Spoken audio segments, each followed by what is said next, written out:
The I man who can't. cringes at women.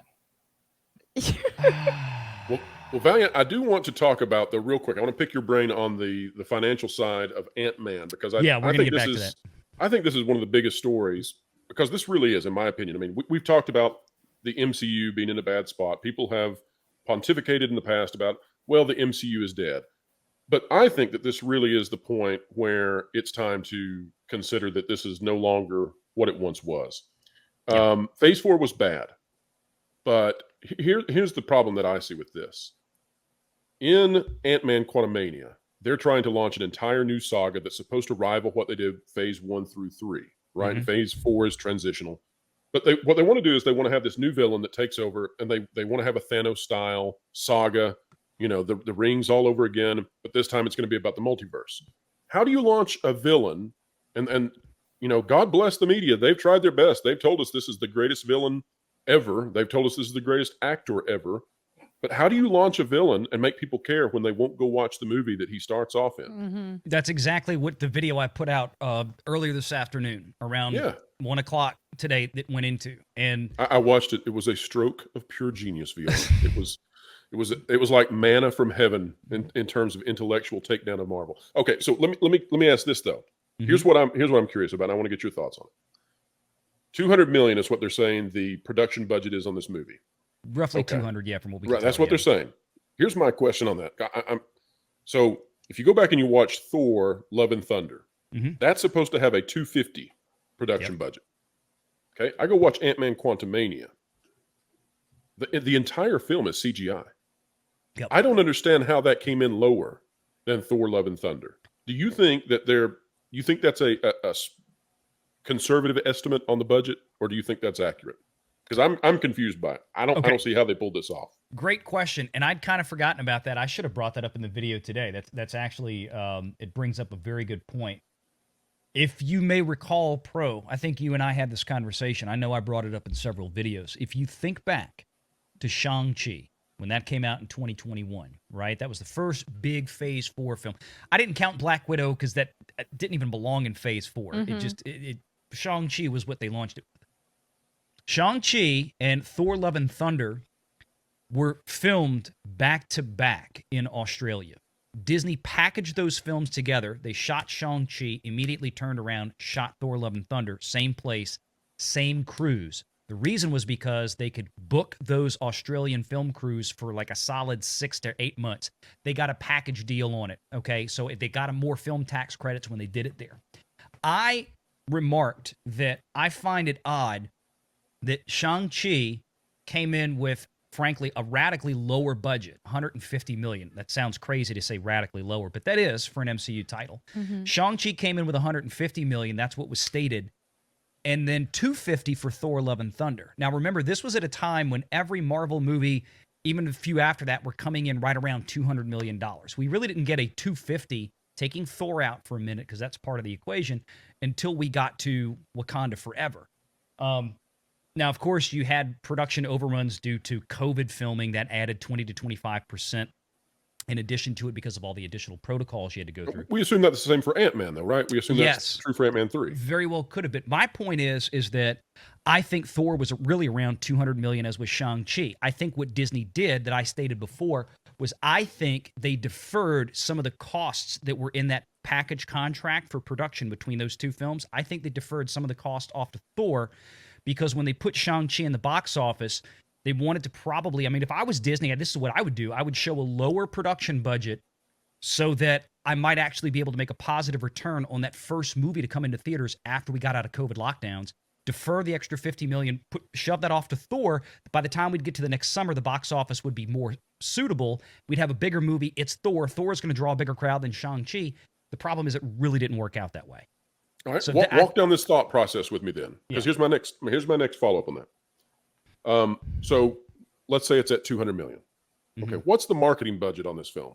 They did a Super Bowl commercial. For To Ant-Man? me, they've been everywhere with this thing. What do we want to say on this? 125 minimum. Okay, so let's do 150. We already gave it grace with the 200. Let's give it 150, right? Yeah. So that brings us to a total of $350 million, probably in total production and marketing budget. In there. I can't figure out why people are saying that it only has to hit 500 million or 525 to break even.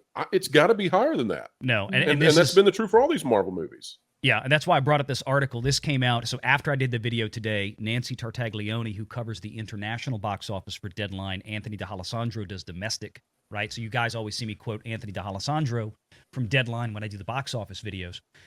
Tartaglione covers the global or the international side. She is looking at 500 million. They're now bragging about, read this, Ant-Man and the Wasp Quantumania reaches 364 million worldwide, on its way to 500 million plus final. So what she's saying is 600 million is completely off the table. Right. And so here's the question. That was the minimum it needed to break even, at least six. So here's the question then. We're not just looking at a flop, because there have been so many flops in phase 4 that it's ridiculous. But we're looking at something that could lose in excess of 100 million. Ooh. Close to it. So it's a funeral procession. Yeah. The ants have been squished. They've been squashed. And I want everybody to understand, reaches 364 million worldwide. That is after 10 full freaking days in the box office. That is after 2 weekends. Wakanda Forever, Thor, and all them did that on the first weekend. The first 3 to 4 days. This is 10 days. This sucks. Wow. This sucks. And I'm sorry. And I don't care. Well, Ant-Man is one of the more lower tier characters and all this kind of stuff. It doesn't matter. When you're spending $200 million on a production budget and another 100+ million on marketing, and all of your merchandise sales that goes along with this are in the toilet, and there's no money to be made after you get out of theaters because Disney Plus is consuming everything after it leaves the box office, which is why Disney Plus is $10 billion in the hole cumulatively since it started.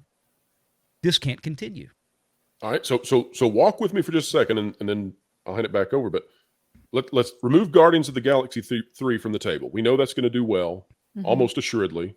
And we also know that it's being directed, written, etc., by the guy who will be the rival as soon as this is over. He's the DC guy now.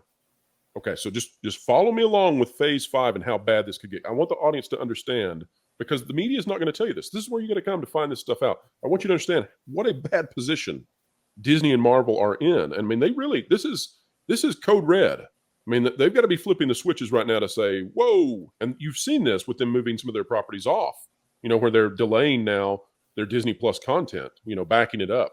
But just everybody follow along. All right. The Marvels. Anybody think that's going to be successful? No. No.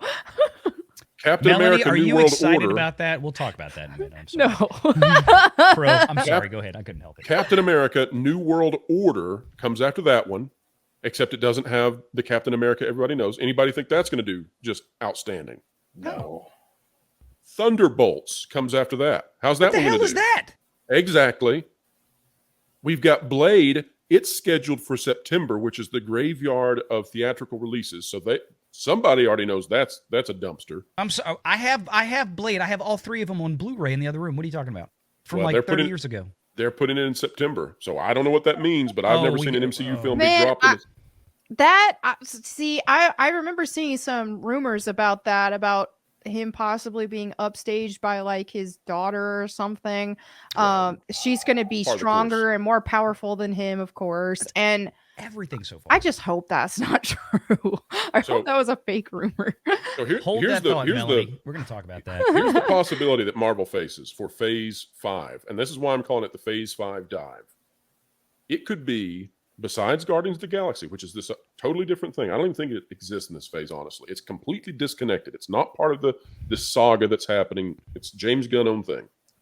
But we could go all the way until the end of next year with Deadpool 3 before Marvel has a movie that makes money. That's how bad it is for Disney. Yep. Yeah, that's it. Yeah. I mean, this is awful. I mean, this is really, and you know, there have been companies that you thought could never fail. They're a bit like Sears. 60 years ago, nobody would thought Sears could fall, and then, well, they did. And nobody Roman thought Empire. The Roman Empire. So all of these, 5-6 years ago, Marvel was red hot. Even 2019, 3 years ago, Marvel was red hot. And look at the situation they're in now. They've been having flops. They're going to have flops. And this phase 5, I mean, we're just looking at Phase 5 movies. If they don't get this turned around somehow, then who's going to care about Phase 6? Because all of this is supposed to be leading up to it. It's all supposed to be a big story that makes you really excited for the concluding of the Kang saga. And it's like, people are going to be asking, who the crap is Kang? Renegade Online.